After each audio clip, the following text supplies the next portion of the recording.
La Voz Universal TV presenta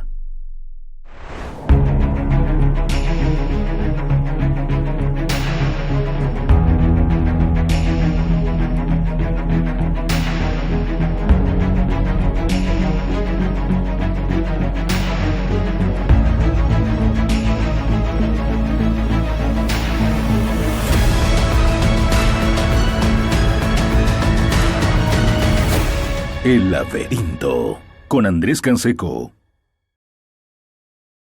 ¿Qué tal? Muy buenas, bienvenidos nuevamente a otra entrega de El Laberinto. Estamos nuevamente con el programa, como todos los miércoles, a partir de las 7:30 de la noche, por la señal de Radio La Voz Universal 91.2 FM, por lavozuniversal.tv, el canal digital, y por supuesto estamos en nuestras redes sociales, a las que los invitamos para que nos puedan seguir: Facebook, YouTube, Instagram y Spotify, exactamente. Sin más que decir, ha sido una semana con varias cosas para comentar, así que esperemos que el tiempo nos alcance. Estamos entonces empezando una nueva entrega de El Laberinto. Ha pasado agosto, estamos en septiembre, y una de las cosas que cuesta hacer en estos meses donde abundan los nacionalismos es evaluar que también funcionan nuestros sistemas departamentales, municipales y por supuesto nacionales, que es a lo que me voy a referir específicamente hoy. Lo comentaba el otro día en algún foro, que una de las razones por las que las personas no se atreven a decir, por ejemplo, que un país es realmente un estado fallido, tiene que ver con eso, con la emoción, con el amor, con el patriotismo, y lo que puede costar admitir que algo que se pensaba pudiese alcanzar grandeza puede no superar siquiera la línea de la decencia. Y que aunque puede haber ciertos momentos, no diré de esplendor, pero sí con ciertos momentos positivos, a la vuelta de la esquina nos vamos a encontrar con largos procesos de decadencia. Y creo que eso es lo que pasa en Bolivia. Y me voy a referir específicamente a algo que es muy importante. Alguna vez ya se ha comentado, pero vale la pena reincidir sobre esto, sobre esta extravagancia. Y es el asunto de las instituciones, o de las organizaciones del Estado, las públicas. No es muy raro que ciertas instituciones se utilicen para la venganza política. Eso se ha notado durante los últimos años, no solamente en Bolivia, sino en Latinoamérica y en el mundo en general. Lo que sí marca la pauta, no queriendo justificarlo, por supuesto, es cómo se organizan estas instituciones. Porque de repente uno puede pensar en ejemplos que son inmensamente grandes, como el caso de la Unión Soviética, el caso cubano, el caso chino. O puede pensar en casos un poquito más disimulados, donde el autoritarismo está y se maneja, por ejemplo, la justicia para perseguir a las personas que osen pensar contra los supremos líderes. El tema está en que acá en Bolivia parecen faltarle instituciones al Estado para perseguir políticamente a quien no comulga con ellos. Pienso en Ministerio Público, pienso en Fiscalía, pienso en Policía, pienso en Procuraduría, pienso en Contraloría, pienso en Ministerio de Justicia. ¿Cuánto de esa maquinaria se pone al servicio de la persecución política y del amedrentamiento político? Porque inclusive puede pensar uno, y con mucha razón, que reparticiones del Estado que deberían fiscalizar en realidad no lo hacen y se vuelven una amenaza, una espada de Damocles para cualquier otro que pueda pensar diferente o cometer algún acto que vaya contra la imagen del Partido Azul. A mi mente vienen, por ejemplo, el Servicio de Impuestos, Ministerio de Trabajo, algunas relacionadas a las pensiones, aseguradoras de cajas y demás, que, oh casualidad, actúan de manera muy rigurosa, muy puntillosa, casi detallista, con las faltas del ciudadano común o del perseguido, pero que suelen ser ciegas, inútiles, paralíticas, contra los amigos del poder. Pero retornando a lo que decía del caso de la justicia, el caso de Yanine Áñez, quien cumplió ya 6 meses en la detención preventiva, nos está mostrando una cosa que es muy importante mencionar, que inclusive vino en las recomendaciones del grupo independiente de expertos, internacional de expertos independientes, que es el manejo de la detención preventiva. Y uno se pone a pensar si verdaderamente vale la pena mantener a un Estado en el que el ministro Iván Lima dedica su mañana, tarde y noche a buscar cómo perseguir, a buscar cómo justificar la persecución y a buscar cómo encubrir a sus jefes. Uno puede pensar si de verdad el ministro del Castillo está trabajando por la seguridad, habiendo tantos feminicidios y tanta delincuencia, o se está preocupando en encarcelar, liberar mandamientos de apremio, coordinar con la policía amedrentamientos. O sea, uno ya no sabe qué pensar. Y esto va más allá del movimiento al socialismo. Esto es como una historia que alguna vez se me ocurrió contar. Piratas que manejan una ruta en la que saquean y roban, pero un día aparecen otros piratas que los vencen y les quitan la ruta. ¿Qué van a hacer los nuevos piratas? ¿Van a renunciar a todo ese círculo delictivo? Por supuesto que no. Lo van a usar a su beneficio. Y creo que esa es una buena forma de graficar lo que es el Estado boliviano. Entre eso y que la gente tiene esa necesidad de encargarle su vida, conciencia y libertad desde motivos tan prosaicos hasta otros más importantes, como es el tema de la salud. Entonces, esa maquinaria se beneficia y se convierte en una especie de hidra. Imagino que ustedes recordarán el animal mitológico, al que se le decapitaba una cabeza y surgían 3, la hidra de Lerna.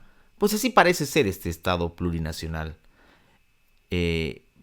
Porque además, y digo bien, Estado plurinacional, no digo solo gobierno, porque ya a nivel constitucional y con las normativas existentes a nivel de leyes e incluso con decretos y resoluciones, el mismo Estado se dota cada cierto tiempo de mayores prerrogativas en contra de los derechos fundamentales. El cuestionamiento de la ciudadanía es mínimo, ya voy a comentar por qué más adelante, porque pienso que es así. Y nos deja esto, personas que sin procesos están 6 meses en detención preventiva. Hoy es Yanine. Y no estoy diciendo que sea inocente del todo, porque eso tendría que evaluarse con una justicia imparcial, cosa que tampoco hay. Pero si estamos yendo al concepto de lo que es la detención preventiva, bueno, tenemos un montón de casos. Caso terrorismo, el caso de Leopoldo Fernández. Personas que han estado años sin un proceso. Y muchas que están todavía sin eso. Entonces, la detención preventiva se vuelve eso, una forma casi de tortura, de amenaza, como muchas otras que tiene esta hidra llamada Estado plurinacional.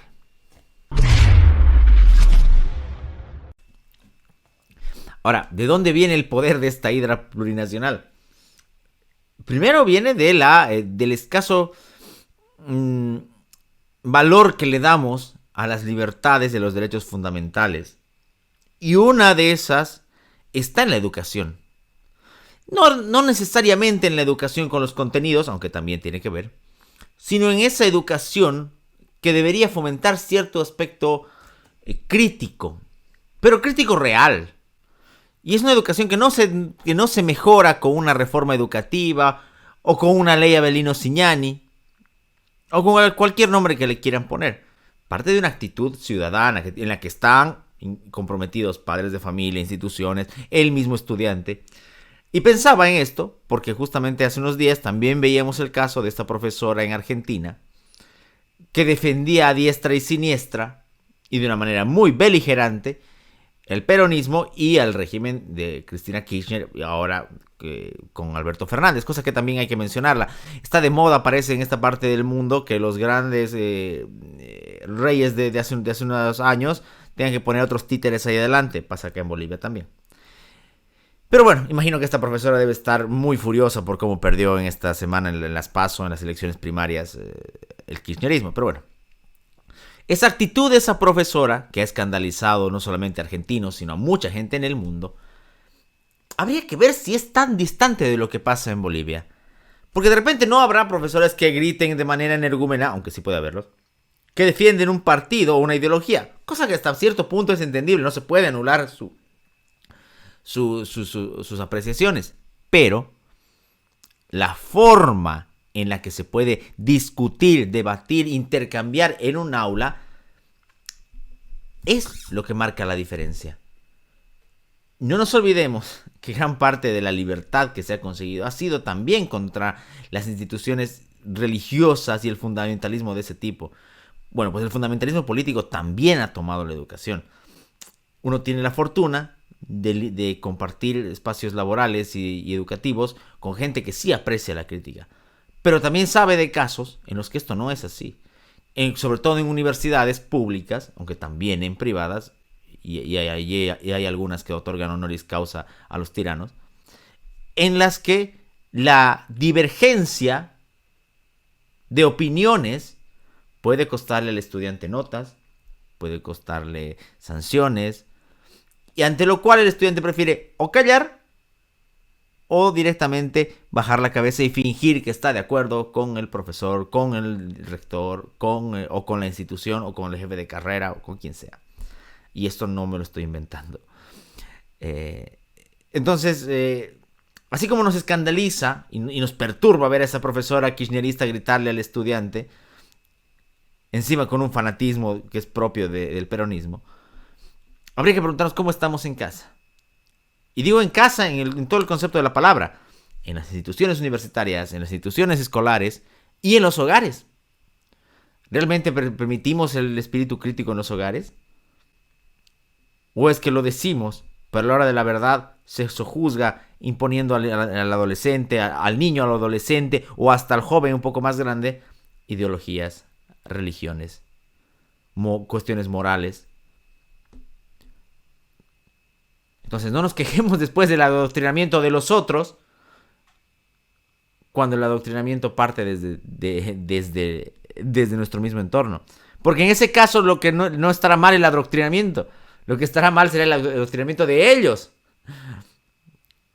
Y cuando toque la hora, se volverá un adoctrinamiento de los, entre comillas, nuestros. Y ya hemos visto que eso no nos llevará a ningún buen puerto. Hay debates que se instalan en la región, en la ciudad, y que para algunos pueden parecer estériles, pero a veces estos debates representan más de lo que muestran a primera vista. Me voy a referir al caso de las famosas losetas del centro de la ciudad, Santa Cruz de la Sierra. No por entrar en la discusión de las losetas que deben mantenerse o deben retirarse, para mí deben retirarse, sino por lo que representa como manera de ver la modernidad. Me llamó muchísimo la atención como ciertas personas, muy respetables algunas de ellas, han manifestado que esas losetas representan la modernidad que en su momento llegó a la ciudad y que se pasó de las calles de tierra a la loseta. Pero lo interesante es que ese concepto de modernidad representada en algo que ya no es útil termina siendo contradictorio con el mismo concepto de modernidad. Si recordamos ideas como las muy bien manifestadas por Juan José Sebrelli en su maravilloso libro del asedio a la modernidad, la modernidad tiene como característica eso, que se revisa, que se renueva cada cierto tiempo, que no vive anclada en el pasado. Uno de los argumentos más flojitos, por decirlo de una manera agradable, que escuché en estas semanas para el tema de las losetas, es uno que pertenece a Carlos Dabdú. Una columna en El Deber que manifiesta que su aprecio y su columna no tiene nada que ver con conservadurismo ni con chauvinismo. Y cuando leía uno la nota, era 100% conservadurismo y 100% chauvinismo, 50-50 para decirlo de alguna manera. Entonces, va más allá del tema de la loseta. Va por un tema de que la nostalgia, un elemento que a nivel privado, personal, he vindicado y seguiré vindicando siempre acá, de hecho el set muestra que soy un poco nostálgico, pero que en la vida pública no puede ser la directriz, no puede ser la guía de nuestras vidas. Dar pasos hacia adelante implica, por supuesto, dejar ciertas cosas. No dejar el recuerdo de aquellas. Estoy completamente de acuerdo. Pero sí implica transformación. Implica una transformación porque implica también abrirse hacia nuevas opciones, dejar la nostalgia, dejar el pasado, que pudo haber sido muy grande, y empezar la construcción de un futuro ahora. Por eso les digo que esto va mucho más allá de la loseta. Va por una cuestión moral también, por una apreciación estética, por una mirada que tenemos de nuestra ciudad, del país, de la región, que es muy selectiva a veces desde ciertos círculos, que pide que utiliza la tecnología lo más posible y que pide modernidad, pero que sigue anclada en su pasado, que prefiere ver morir inmuebles por conservar el patrimonio antes que permitir que la gente por lo menos pueda refaccionarlos o iniciar algún emprendimiento ahí. Eso es lo triste. Que la nostalgia es traicionera. Y que ya sea en forma de loseta, de costumbres o de ideologías, se convierta en un opio para el ciudadano del siglo XXI.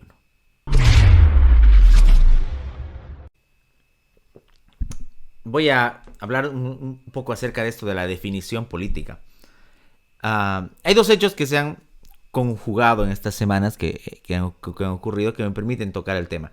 Primero está el asunto de Argentina, el tema no solo de la derrota del peronismo en estas PASO, sino de la votación que ha tenido interesante Javier Milei. Ustedes ya lo conocen seguramente, economista liberal, bastante efusivo en sus ideas, con el que se puede compartir muchas ideas, algunas no, pero sí, y algunas formas sobre todo, pero sí en el fondo una compatibilidad con el liberalismo que como el sistema más compatible, valga la redundancia, con la prosperidad. No una garantía ni una utopía, pero sí lo más probable. No solo lo más probable, lo más real. Y por un lado esa victoria, pero esa importante votación que tuvo, afirmándose en las ideas de una ideología política, que es el liberalismo. Y por otro lado esto que ha ocurrido con la senadora Andrea Barrientos, esta senadora de Comunidad Ciudadana, que en una locución menciona que tenía más afinidad con el movimiento del socialismo que con Creemos. A ver, a título personal y hasta partidario, creo que eso no sorprende a nadie. Si uno ve el perfil de la senadora y si uno ve el plan de gobierno de Comunidad Ciudadana, va a encontrarse con que están más hacia la izquierda, mucho más a la izquierda de lo que parecen. Pero, ¿dónde está el problema? El problema está en que para que eso no ocurra, como para que esto que ha pasado no ocurra, los partidos y los actores políticos pueden y hasta deben asumir una postura. Si quieren no le llamen ideológica, aunque es ideológica. Les juro, cada vez estoy más decepcionado de la gente que me dice que no hay que leer ideologías, que eso no existe. Está claro que existen. De repente las condiciones de los países y las circunstancias cambian, obviamente. No estamos hablando del liberalismo decimonónico, ni mucho menos del comunismo del siglo XX. Pero hay valores, hay postulados. Entonces esos deben ser estudiados y mucho más por una clase política. Y de repente aquí juega la hipocresía. Porque en muchos casos estos actores políticos sí saben muy bien cuál es por lo menos su perfil ideológico. Pero tras esa cobardía de asumirlo y decir, no, yo soy liberal, o no, yo soy socialdemócrata, o por último, yo soy maoísta, diputados, concejales, senadores, se esconden y quieren caerle bien a todos. Por eso les decía, este es el problema de la indefinición política, que es un barniz para la hipocresía, para hacer quedabienes, como se dice en el occidente. Y no asumir una postura. ¿Por qué? Porque si ellos fuesen más sinceros, dirían, pero la senadora Barrientos ha dicho siempre que era una socialdemócrata, por lo menos en el mejor de los casos. Entonces no nos sorprendería. Pero el problema está el problema está en que hay varias formas de esquivar la pregunta. Cuando se le pregunta a un político, oiga, usted, ¿cuál es su ideología?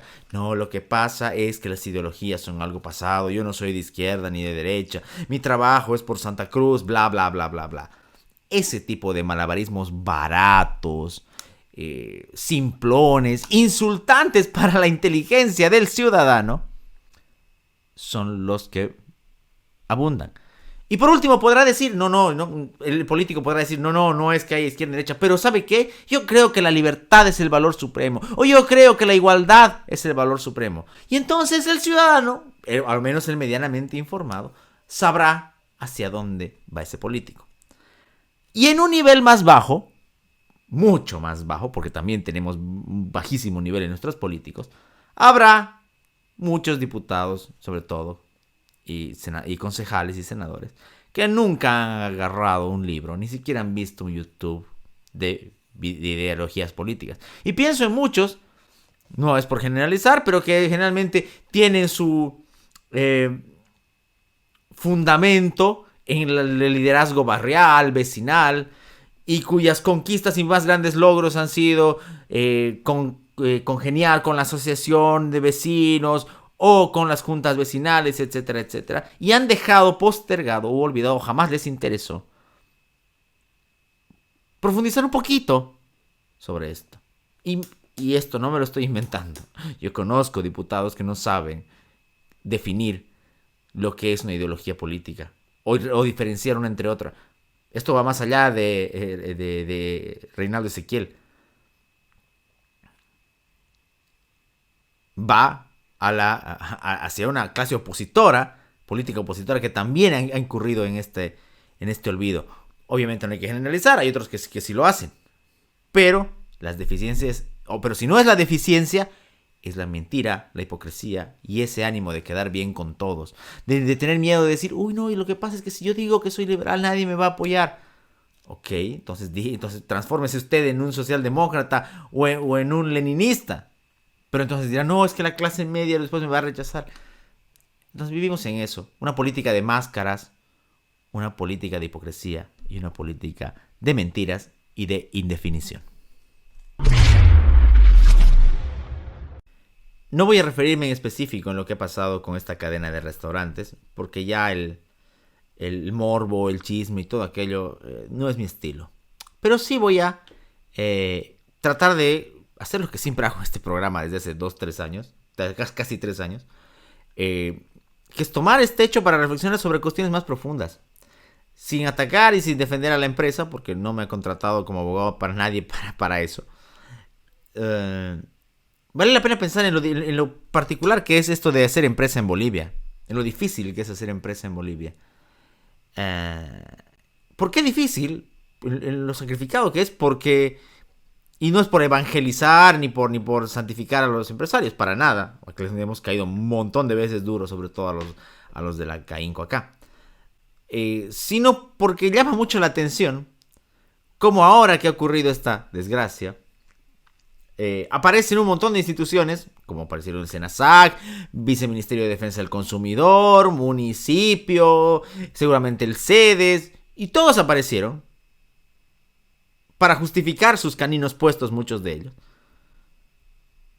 Pero no hacían no había al parecer ninguna clase de control previo, y mucho menos, y esto es donde de verdad me irrita, es mucha de esta gente que de verdad, ya sea tras un teclado o tras un teléfono, o peor aún tras un escritorio de un burócrata, ahora salen a escandalizarse y demás, cuando ellos no tienen la más soberana idea de lo que cuesta ser emprendedor en Bolivia. No tienen ni por asomo. Ellos, si no estuviesen en sus marchas, en sus campañas, o lamiéndole las botas a sus amigos o a sus jefes, no tendrían cómo sobrevivir. Digámoslo claro. Y como ponía también en Facebook, ojo, porque también he leído muchos posts de gente que dice que hacer contrabando no es emprender. Ok, es discutible. Pero ganarse contratitos con el amigo de la iglesia, del colegio, de la comparsa, de la frater, de la secta, Les cuento que tampoco es emprender. Sobornar a un concejal, a un alcalde, tampoco es emprender. Así que no seamos tampoco esa sociedad que asume una defensa santificadora de una cadena de restaurantes o de cualquier empresa, porque puede pasar en cualquier rubro, cualquier cosa. Pero tampoco seamos ese elemento que destruya solo por morbo a una economía ya de por sí golpeadísima y además empoderando, aunque odio ese verbo, no debería haber dicho, dándole más poder al poder. Ya saben ustedes lo que pasa cuando se le da más poder al poder. Es una situación complicada que desnuda muchas cosas, irresponsabilidades, como la del gobernador con su declaración, desubicaciones como la del alcalde y su TikTok, que ojalá algún día se lo baneen, porque es lo único que queda al parecer, y el comportamiento ciudadano. Pero lo que hay que hacer es llevarlo hacia las cuestiones más profundas y de analizar por qué ocurren estas cosas, qué consecuencias tienen. Y sobre todo, cómo es que vemos a nuestra sociedad a través de estos conflictos. El ser humano reflexiona y piensa en los momentos de crisis, de conflictos. Entonces, no está mal. Por supuesto, hay como lo decía hace rato, la labor del emprendedor es de lo más duro que hay. Porque si no es el Estado, parece ser la misma sociedad la que termina golpeándole. Aunque tampoco tiene que garantizarle el éxito. Emprender implica riesgos y está bien que así sea. Pero al menos ambientes menos hostiles, circunstancias menos duras, una burocracia un poquito menos voraz y feroz, podrían ser tal vez el espacio. Tanto hablamos de libertad, septiembre, mes de la libertad cruceña, esa libertad simbólica, esa libertad del himno, no es nada si no se la lleva a la práctica. Y claro, como decía nuestro buen amigo Hayek, libertad implica responsabilidad. Por supuesto que sí. Pero en el otro extremo está lo perverso, que es cederle todo el poder a alguien que no lo va a soltar después jamás. Llámese gobierno municipal, departamental o nacional. Vamos cerrando el programa y antes quiero solamente decir algo que me conmovió mucho este fin de semana. Después de tanto tiempo y de tantas restricciones y tantas locuras y demencia de la gente, este fin de semana hubo en Santa Cruz de la Sierra el espectáculo de la Orquesta Sinfónica Juvenil de Santa Cruz, con un maravilloso espectáculo y de verdad conmovedor, no solamente por el espectáculo, sino por el volver a un teatro, o en este caso en la Casa de la Cultura, a escuchar música sinfónica en vivo. Lo disfruté como no disfrutaba algo hace demasiado tiempo. Yo sé que a la gente le encanta el mundo virtual, yo sé que ha habido conciertos de manera virtual, pero no es ni el 0,01% de la sensación que se tiene en vivo. Solo me queda, en todo caso, felicitar a la Orquesta Sinfónica Juvenil y alentar a la gente que vuelva a ir a estos espectáculos. Hay restricciones de espacio, de medidas de bioseguridad. Sí, si usted quiere se preocupa por eso, está bien controlado. Pero vaya, no se prive usted y no prive a sus hijos o parientes o amigos de la posibilidad de cultivar el alma con el arte en forma presencial, ya sea música, teatro, danza, exposiciones. Está bien, el mundo virtual seguramente llegó para quedarse, pero hagamos también las cosas, algo por cultivar nuestro espíritu. La música es algo increíblemente mágico que uno ha podido ver estos días, y como diría el gran Cioran, si no hubiéramos tenido alma, la música nos la habría dado. Así que feliz de haber podido asistir. Espero que haya una nueva temporada, un nuevo concierto que será en la temporada de finales de octubre. Imagino que otras bandas y orquestas también empezarán a hacer espectáculos. Así que animar a la gente de que vuelva a ir a eso, como a los teatros y a todas las expresiones culturales. Y llegamos al final del programa. Como siempre, es un placer estar acá con ustedes. Agradecerles por la atención, por dejarnos sus likes, por compartir, por comentar, por mandarnos sus mensajes. y por aguantarnos, que de eso también se trata. Recuerden que estamos a través de lavozuniversal.tv, a través de la señal de radio La Voz Universal 91.2 FM, y estamos en nuestras redes sociales donde pueden encontrar los programas, los clips y también las entrevistas que hacemos con el Colegio Abierto de Filosofía. Pudimos hacerla esta semana, la de Antonio Escotado. Pudimos mejorarle el audio para que la puedan ver en YouTube. Es una entrevista fascinante. Aprovecho también para agradecer a Ignacio Vera de Rada, quien escribió sobre esa entrevista en el periódico Página 7 y que nos dio un reconocimiento muy, muy valioso para nosotros. Así que gracias también al señor Vera de Rada. Y nada, esperar que la siguiente semana podamos reencontrarnos. Mi nombre es Andrés Canseco. Esto ha sido El Laberinto. Que tengan un muy buen descanso. El Laberinto con Andrés Canseco.